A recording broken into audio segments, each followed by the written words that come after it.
the reality is it was obviously a PR stunt. I think the person who laid it was the PR man. A cynic might argue that Prince Harry maybe saw that as an opportunity and he was able to leave a letter there to show that he had some kind of presence at the event. I think you're right in that. If I was advising him, and if he wanted to say something, put something out as a statement. Don't do a sort of what's perceived to be a stunt and almost take a bit of polish off the actual main event. I can see, almost hear the derision coming out of the Duke of Edinburgh's mouth. So and also using him as a sort of a tool. Okay. He just wouldn't like that. Sometimes I feel a bit sorry for Harry. I think he's very much because he's on the outside. It's very much because of the things that he's done wrong. And he's cut off, isn't he? And he's cut himself off.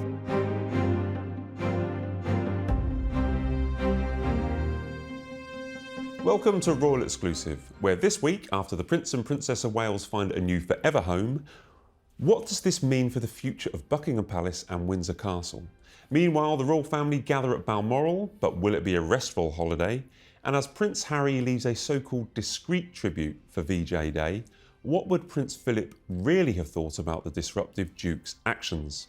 Joining me in the studio this week, I'm pleased to welcome journalist and royal author Robert Jobson and former press secretary to Queen Elizabeth II, Ailsa Anderson. Well, welcome, guys.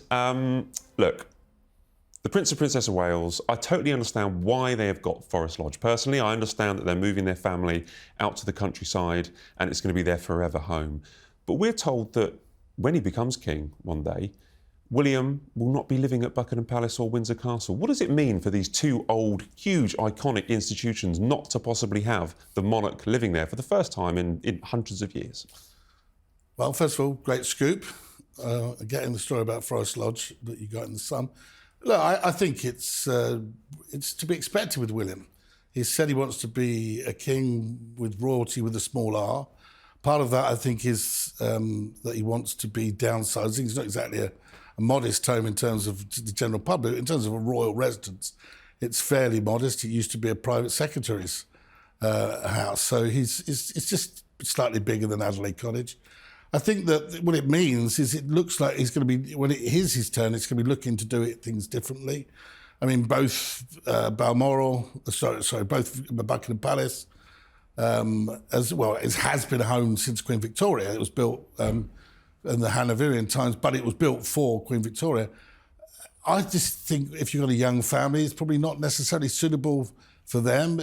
I can see it still being the sort of central hub for the royal family, the trademark place where they have the banquets and things like that and where staff are working. But I think it'll be open more to the public, similar to Windsor Castle could do the same thing. You only have to look at Versailles. Versailles is, obviously they don't have a king, but it's one of the most popular tourist attractions in France. But when they want to have a state banquet, Macron has a big state banquet at Versailles, so it can be done. And it'll probably be more cost effective. The only thing I would say is they've come up with this forever home before. They did it when the public had to spend a lot of money on Kensington Palace, Apartment 1A, and that was going to be their forever home. Still is one of their three homes. And of course, when Buckingham Palace was being renovated, Ailsa was there at the time. When they announced it, that it was definitely where the Queen would be living when it was finished. It's definitely where Charles would be living when it was finished. I think it was something like 373 million was going to be spent on it. That's going to escalate to over 500 million. Well, that's a lot of public money spent on what effectively could end up being a museum. Also, you for many years you worked inside Buckingham Palace, so you know the corridors and the function rooms very, very well. Would it lose? I mean, I'm just saying, I totally understand why William wants to bring up his family in the countryside in Windsor Great Park, and I totally understand from his background why he wants his family to be brought out there. You feel free to disagree, but that's the way I stand on it. But Buckingham Palace not having the monarch living there, could it lose its lustre? I mean, tourists, people know Buckingham Palace. They want to walk past and think, wow, is the King or Queen in there today? Absolutely. And it was well known that the late Queen did not particularly like living in Buckingham Palace. It wasn't her favourite. But as ever, she put duty before self. And she stayed there, a good proportion of the year. And you're right, it does have that cachet. Trooping the colour comes in and out of Buckingham Palace, changing of the guard every day. The tourists like seeing their monarch inside the palace. So I do think it would be hugely regrettable if William and Catherine don't live there when they're monarch. Well, but the king at the moment, effectively lives at Clarence House, and he uses it as the office, and that could still be the situation going forward. And I think that William will probably do things differently. I think there's a lot of properties under the royal, under Crown Estate. There are a lot of properties. We have Balmoral, we have Sandringham, which are privately owned. They could be opened up as museums as well. And I think that he will downsize a lot. I think he'll not only downsize in terms of active properties, but in terms of the amount of people working within the monarchy as well. And I think that's going to be something that he's quite keen to do. But you say he's going to downsize, and yet he's escalating at the moment, isn't he? This will be the fourth private property that he will have. No, I think in terms of the amount of staff, the magic figure he's looking is well under 100. I think that's the direction of travel he's going, and I think a lot of people will probably see that as not a bad thing, because it can be seen, and it is incredibly expensive. We've seen that the Royal Train is going. The Royal Yacht Britannia has gone. This is the direction of travel, and I can understand why. But I do think that they would lose something if the monarch was living there. However, if you look at the figures, if the palace was open more to the public, more money would be generated. And something like, if you look at what is one of the biggest tourist attractions in Europe, is Versailles, where it's 10 times the amount of people go to Versailles that they do at Buckingham Palace, and there's no monarch living there. So I think there's an argument to say that you can say Buckingham Palace was for the Victorian era through the whole of the Windsors to Elizabeth II, and really our current king hasn't lived there, and so it can easily be taken as a place where you have entertainment, garden parties, and the royals are active there. They don't necessarily have to live there. So is the direction of travel, is the direction of travel modernisation then? Is William, we're a long way from William becoming king, obviously, but he's laid out that he intends to live there Forest Lodge when he becomes king. But is it William laying down a marker, expressing his kind of identity that he wants to modernise very slowly the monarchy? I think you're absolutely right. I think everything he's doing as Prince of Wales is actually an indication of what he will be like as monarch. And it's sort of family first. It's protecting the interests of his 3 young children and his wife, who's been very, very unwell over the last 2 years. Currently, is it duty second? I don't know. But I think you're right. He's putting a line in the sand at the moment about what he's going to do as monarch going forward. But as the late Queen, you say, you've got to be seen to be believed. Yeah. And the fact is you've got to be out active. And there has been criticism in the papers, subsequent to your splash, about the lack of jobs that he's doing. And compared to, say, the Princess Royal and even the King. I mean, the King, is still living with cancer and is very, very active, and it must be incredibly sapping for him. And the Princess Royal, I was at a function the other day where she became president, taking over from the Duke of Edinburgh as president of the In and Out Club, and there she was turning up late at night, then having dinner with the board of directors till about 11. She'd had a full and active day. It goes to the territory, and if you remember what she said in that interview with the Canadian television, is that be careful what you wish for, because if you start downsizing too much, your influence, your stretch, it becomes less. You're less connected with the people. People do turn out when they see, particularly people like Sophie Wessex and the new Duke of Edinburgh, Prince Edward. They turn out in droves. They like that connection, and if you lose that connection, the monarchy actually loses something that it's about. And also, it sort of feeds into the Republican ideal that why do we need a monarchy? So I think you've got to be careful what you wish for. And I think that William has got to, whilst thinking he wants to change things the way every monarch can change things. There's nothing set in stone. But I think that when they usually get to take that role, then they're sitting in the chair or the throne, as you like, and they suddenly realise why their father or their grandmother or their great-grandfather did something, because it's a different perspective from that throne to when you're looking to see how I'm going to change it. So I think we'll wait and see. And timing is everything, isn't it? Yeah. We could be, God willing, Charles could be king for another 10, 15 years. So I think, it depends on when. Well, William's time will come, as you pointed out there. At the moment, he's very much focusing on, he's got a very young family. Yeah. Remember, Charles as king doesn't have a very young family that he has to, make sure he's at home when they get back from school, or he has the opportunity. You know, that's what William enjoys. He enjoys the school run, and he wants to bring his children up in the countryside. His life is very different to what King Charles's is. I mean, I know the late Queen Elizabeth II, obviously, someone you worked very closely with. She worked extremely hard when she was bringing up her children, but that's what William perhaps is choosing not to do. But it's a different era as well. But he will end up, when he becomes king, having to, as you pointed out... Just look at what Queen Elizabeth was doing right up until the end. Yeah. You know, this is... I think people, you know, it's not really a question of choice. It's a question of duty. And I think that William has got to be quite careful whilst doing this balancing act, because I haven't been, a dad, and your mum, Ailsa, when they're at a certain age, the kids, they do need you, and you've got to be around them, and you've got to, they're having their little tantrums and what have you. The reality is, it's a difficult time for Catherine and William, and they've got those three children, all at different ages coming through, and that is something you've got to consider. But at the same time, the role of monarch, as we've seen, is one where duty has to come first. And I don't think there's any way around that unless you want to have a part-time monarch or a president. The reality is that is the job. And it's a job for life, and it's a job that's pretty relentless. And it's not just a job for this country, of course. You've got the realms, you've got the Commonwealth, and it doesn't shut down at all. The Queen but that all, over time, might begin to change. I mean, there's not an hereditary role, the head of the Commonwealth.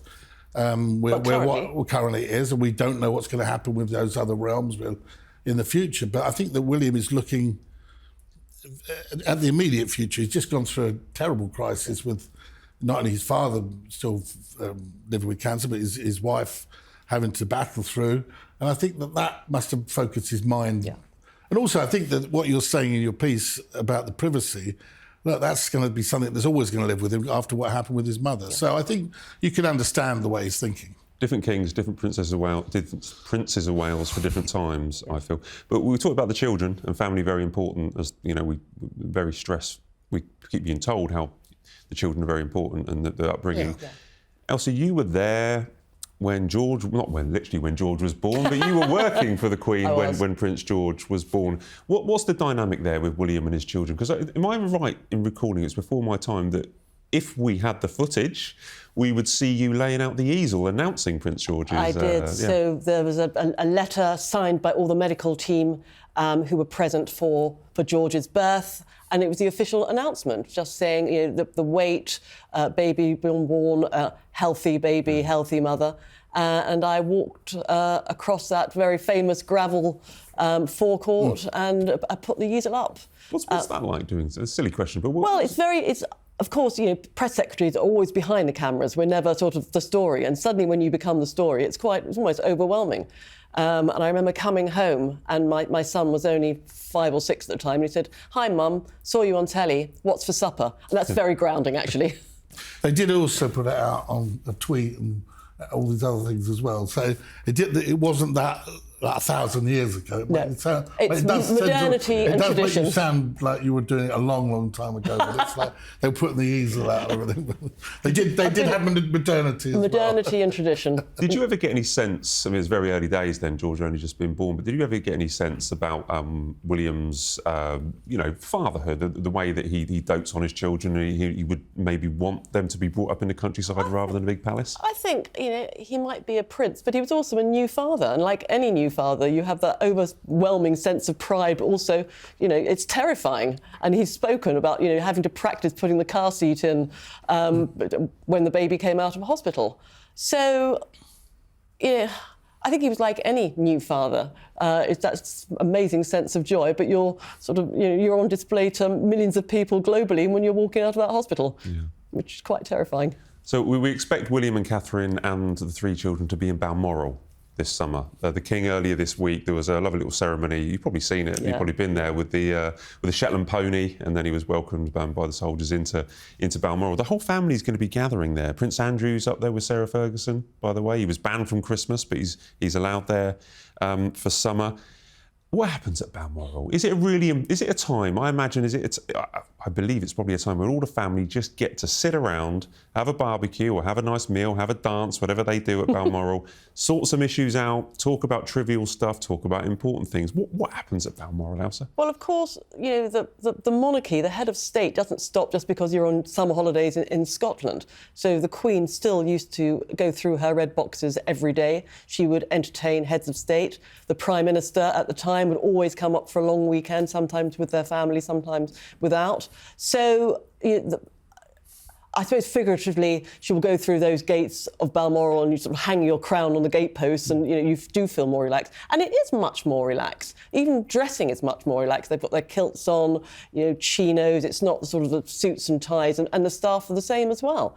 And it's beautiful. You know, I remember the last time I went up there and we were driving in the estate, and Queen Camilla, she was the Duchess of Cornwall then, was just out walking on her own with her dog. And they do feel much more relaxed and at home in Balmoral.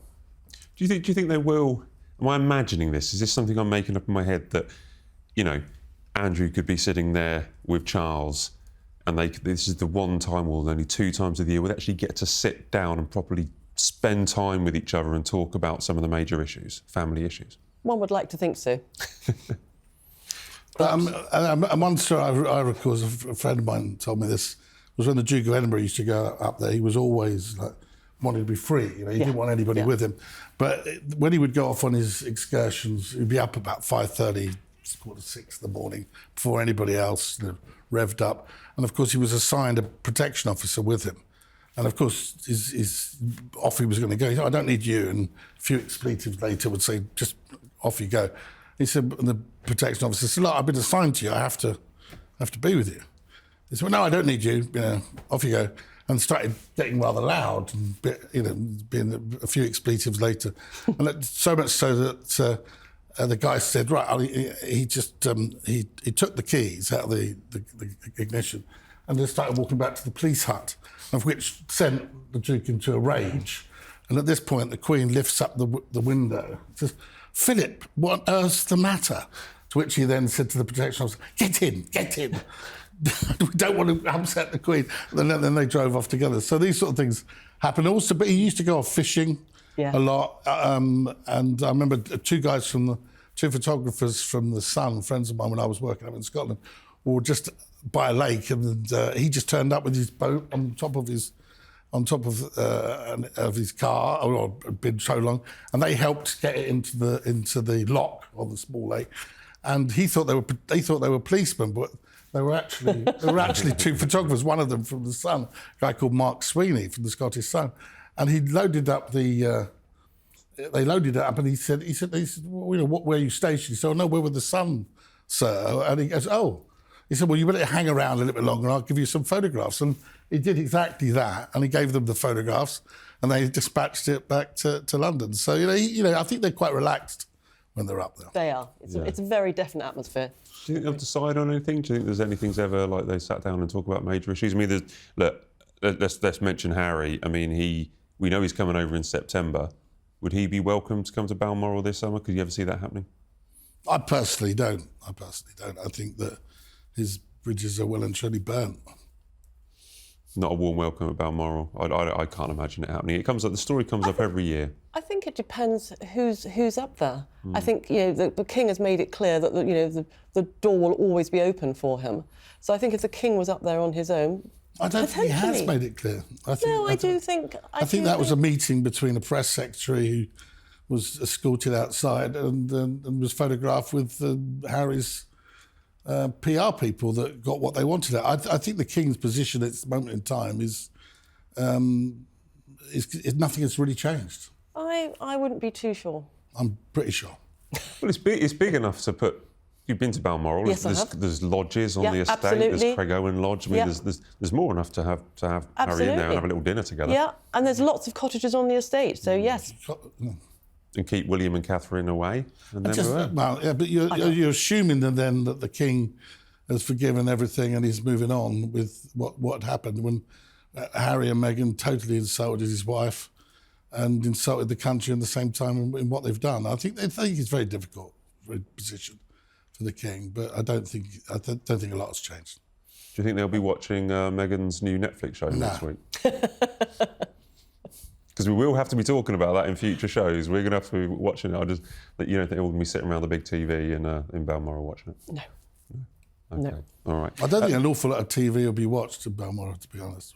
Yeah, well, I just most of my history is based on what I see in The Crown. They seem to love walks, barbecues, Reading being as out in well. the countryside, reading. Yeah, you know, they have their books to read. But no, I think Fishing. Painting, fishing, yeah, reading. Oh, it sounds bliss, doesn't it? And Peter Phillips and Harriet Sperling may be there. I mean, they've just announced a couple of weeks ago. They said that they're engaged. I mean, there's plenty to talk about this summer.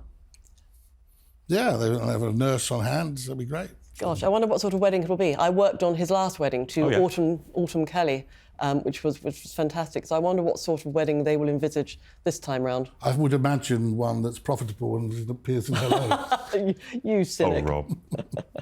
I'm sure that it's... I quite like Peter Phillips. I've met him a few times. I think he's charming. Well done. Glad he's Just to found point some out that happiness. the first wedding pictures were sold to Hello, weren't they? They were. That's right. Well, and then the engagement. Most was also things that announced. happen are sold, but no, I quite like him. I've interviewed him. I quite like Peter Phillips. I'm He's charming. glad he's found some happiness. Yeah, it's great. Yeah, she seems lovely, actually, the dealings we've had with her. You mentioned about Prince Philip. Right, so where do we stand on this? VJ Day, which we've discussed last couple of weeks, we discussed today, the King and the Queen went to the National Memorial Arboretum. It was quite an emotional event. I mean, I did VE Day and I did D Day, and they were pretty powerful. And sometimes people forget about VJ Day. It's like the official kind of end of the war. You know, it was the end of the Prince Philip and all that. Prince Philip was actually out there fighting in the Pacific when it was signed back in 1945. Prince Harry, we learned this week, has laid what his aides describe as a discreet note and a wreath paying tribute to the forgotten heroes of the Pacific War, but also to Prince Philip. Previously, he's not been allowed to leave a wreath at the cenotaph.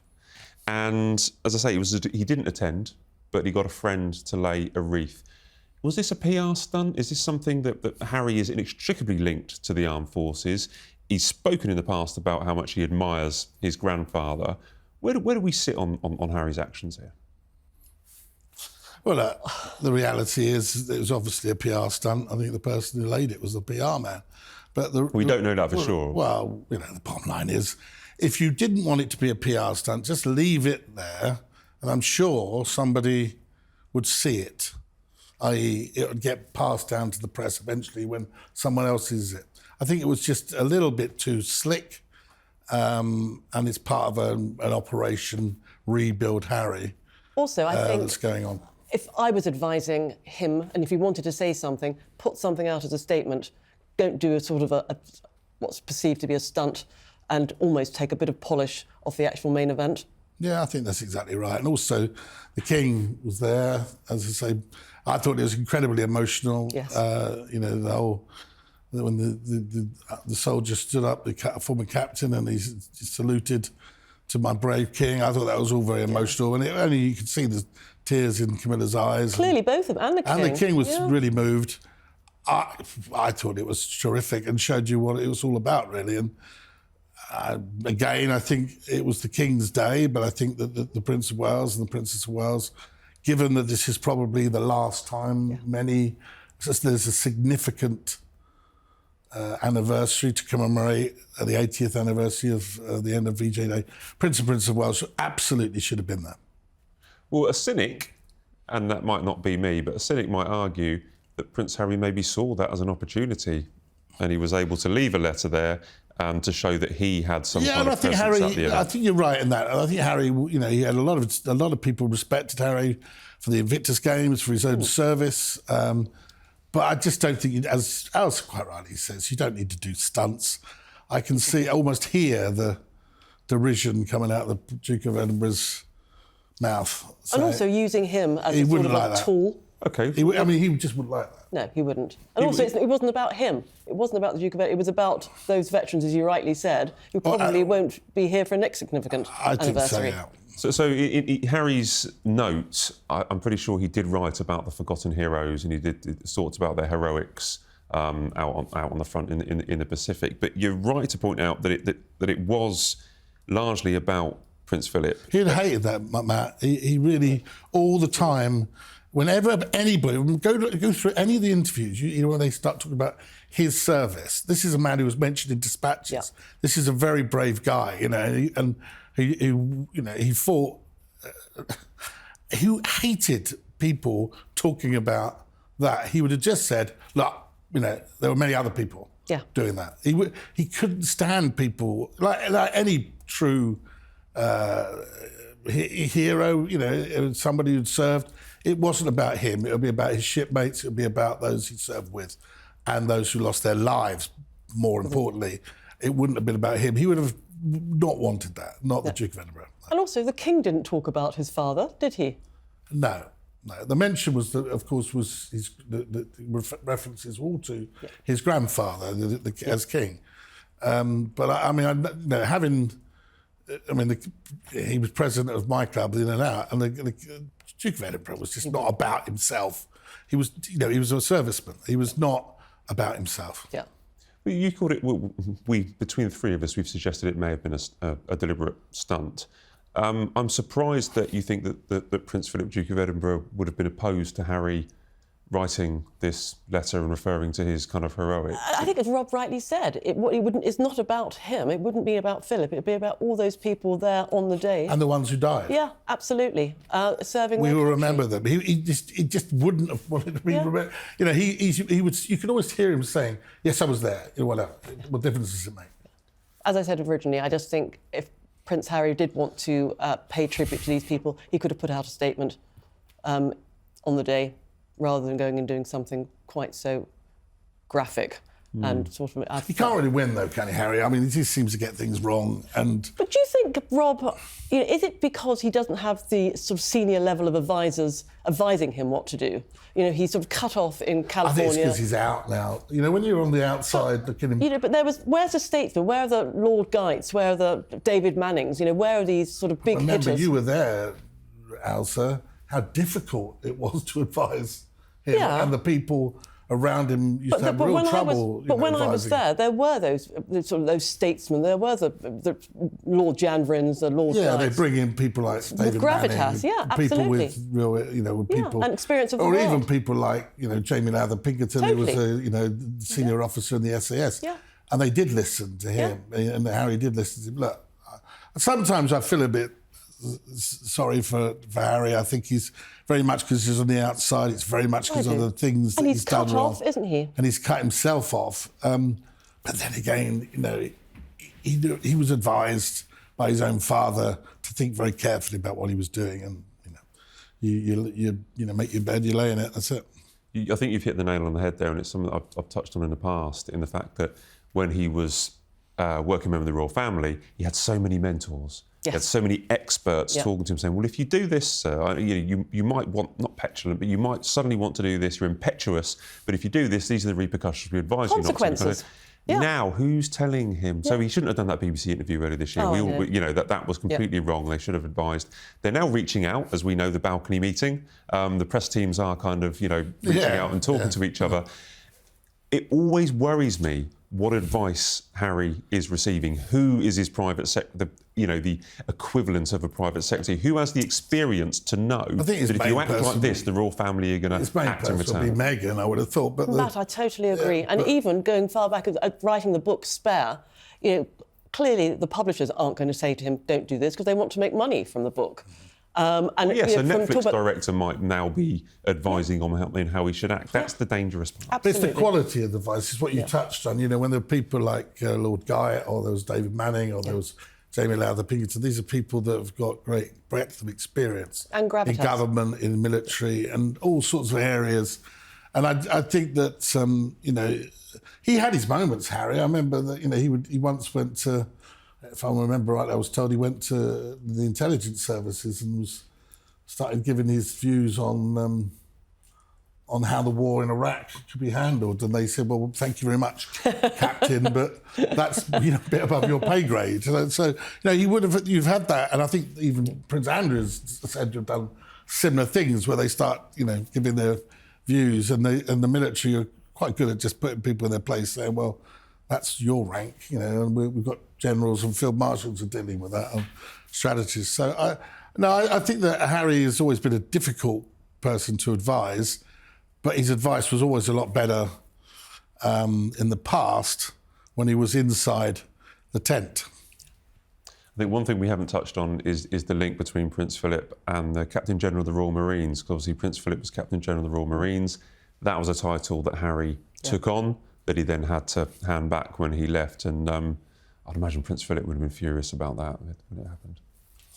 Yeah, I'm sure he was. Yeah, absolutely. No, without a doubt he would have been, because of course he took over the Duke of Edinburgh, Prince Philip, from the King George VI. Right. So so that was a very serious role. And and it was all over within 3 years, wasn't it? So. It's a complicated issue because we're talking about titles and we're talking about complicated relationships within a family. It's really hard to break down. But I'm just for balance, I'm going to read out what Harry wrote before we move on. So he wrote, "For me, this anniversary carries an added layer of meaning. My late grandfather, Prince Philip, Duke of Edinburgh, served in the Pacific Campaign.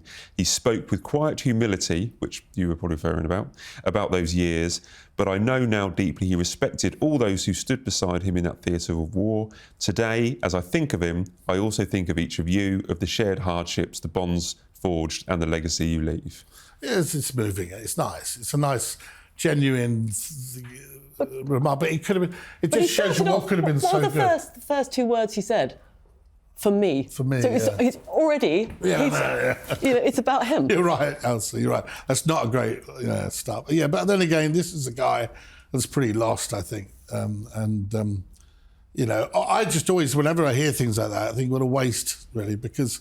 He and Meghan had such an opportunity to achieve quite a lot. I mean, there was such goodwill. I mean, I was. There was a lot of goodwill. I worked for the former Archbishop of Canterbury at times. So I was there at the wedding, and the atmosphere. Well, you must know the atmosphere there was absolutely extraordinary. There was so much goodwill from everybody, from the household, from the church, and it is deeply sad, I think. But there was opportunities missed. You know, I mean, with particularly when you hear that, you see, Harry would have been perfect to be alongside his father at the VJ commemorations, 80, because he had served on the front line twice. He would been, he had a great camaraderie and a great connection with troops. Even now he does. Yeah.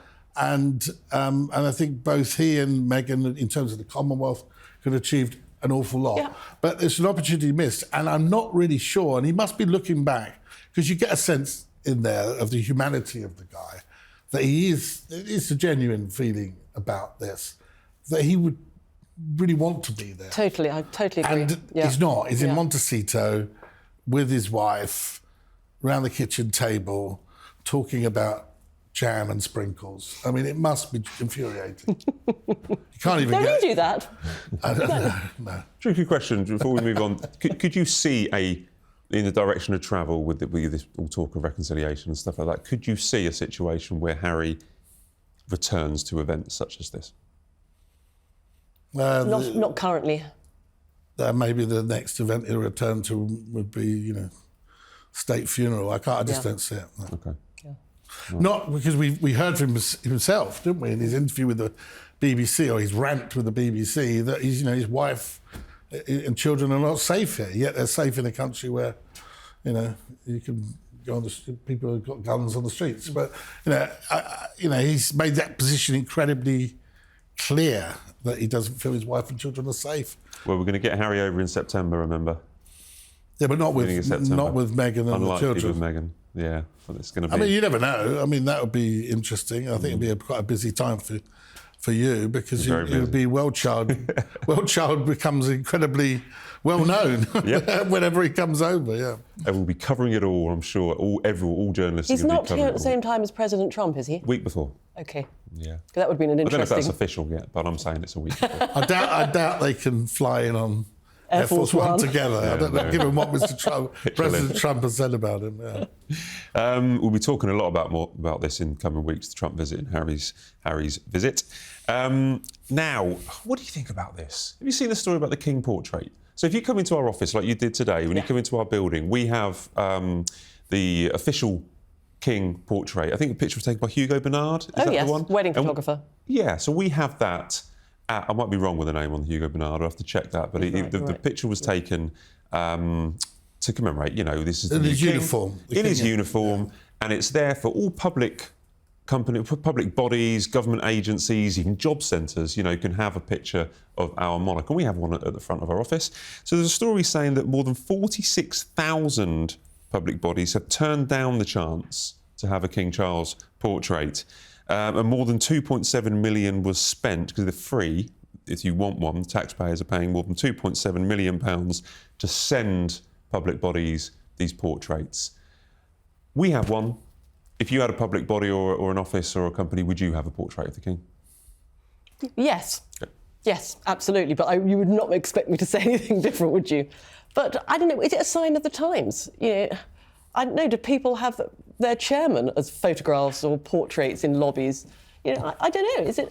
I think that things are changing, yeah. And, you know, will there be an Ailsa Anderson carrying out the picture of George's There's only baby? one Ailsa Anderson, No, Rob. you know, like, or a figure, a person replacing you in that position, carrying out that on probably not. When George has his child, you know, they might do it. You might be something out of Star Trek. I was going AI. The AI. Serious note though, Rob. 46,000 public bodies said no.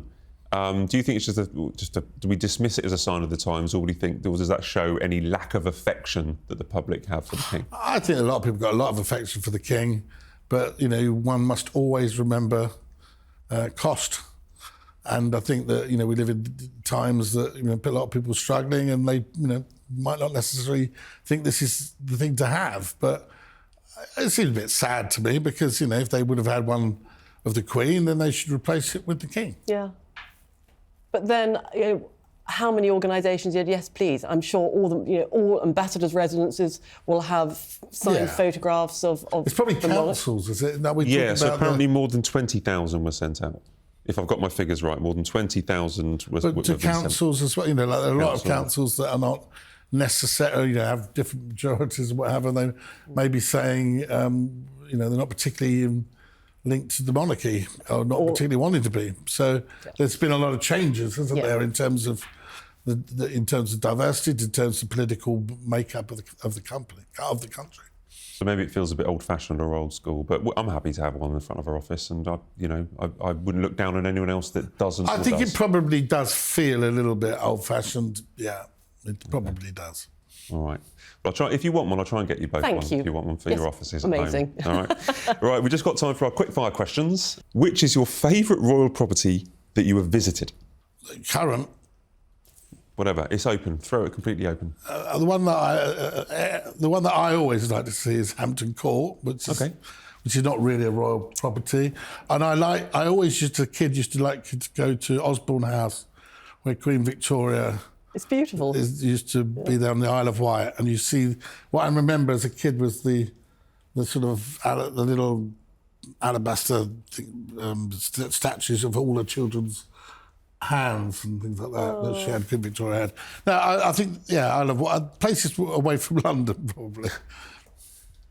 Balmoral, most definitely, because you can. It's beautiful and stark, and you feel it's the most amazing place in the world. But of course, I still love Buckingham Palace, because that's where my office was, and I spent 13 years, very, very happy years there. So Buckingham Palace and Balmoral for me, the two Bs. I always find that when you go to Buckingham Palace, though, it always amazes me that, you know, the press will be put into another room waiting. So there always seems to be like a storage room where, you know, like you see, you get next to this bit. Storage room. No, you'd be in like the big, lovely banquet is going on behind the doors, and you come in, there'd be like 50 chairs, a couple of old tables. You know, a couple of bits piled up, and then it always a couple of old tables. They're like 300-year-old tables. But they're not particularly. I remember also once when I was nosing around at a royal garden party, and there was like a little, not a garden shed, but almost like a little shed thing in the garden of Buckingham Palace. So I quickly had a look inside, which you're not supposed to do. And there was this table that was a gift from like the Maharaja or whatever in 1895, and it was like put on its side like this. It's one of my favourite stories when we did the state visit to Oman, and obviously it's always a gift exchange. And the Sultan at the time gave the Queen this sort of huge solid gold replica of the gold state coach and the horses. He was huge, almost as big as this room. What did she give him? And he also gave her a racehorse worth £1 million. Marvellous. And she gave him a Royal Collection book. Or a painting, £14.99. or a painting of herself signed. That'll be it. And she gets a solid gold stagecoach and £1 million racehorse. Thrifty woman. Yeah. It's amazing. Well, I think St James's Palace I quite like going into. It just feels old.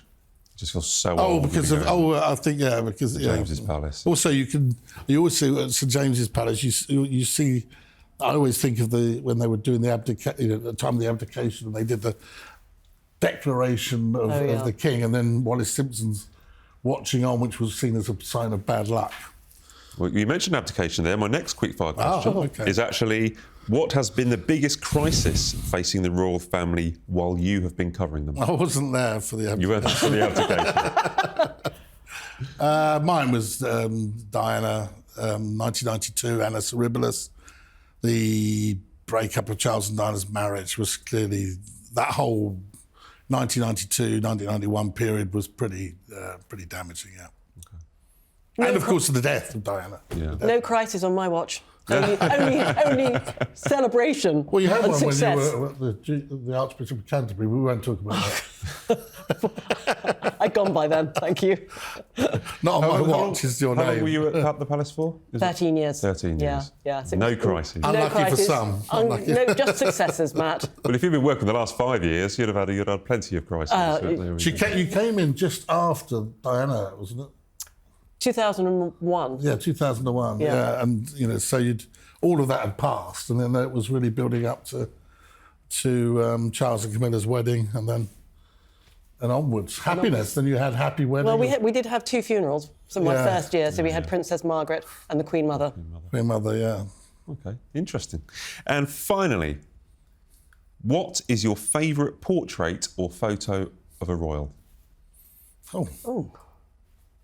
I quite like the new one of the king, the one in red. Oh, you like I really that one? like it. Yeah, I've seen it. I've actually seen it. It's spooky. I really like it. I think it's really, really stunning. It's really huge as well. It's beautiful. Yeah, so I like that. Of any royal, is this? Whatever you like. I like having written the book on Catherine. I like that first portrait of Catherine. That's the one I like. Okay. I like the picture of the Queen Mother pulling a pint in the pub. That when you go into an English pub and it's often hanging behind the bar. Photograph as well, you mean? Oh, yeah, I can take that, can't I? My own rules. I'm making my own rules. Well, I thought a photograph, anything by Arthur Edwards. Okay. Oh, right good answer. Right, on that note, I think we need to end. Thanks, guys. We've been through a lot, and I think it's been very entertaining. So thanks for coming. Thank you. Right, that's all we have time for on this week's Royal Exclusive. Thanks so much for watching. Please leave your comments as we do read them, and don't forget to subscribe so you never miss an episode. We'll see you next week.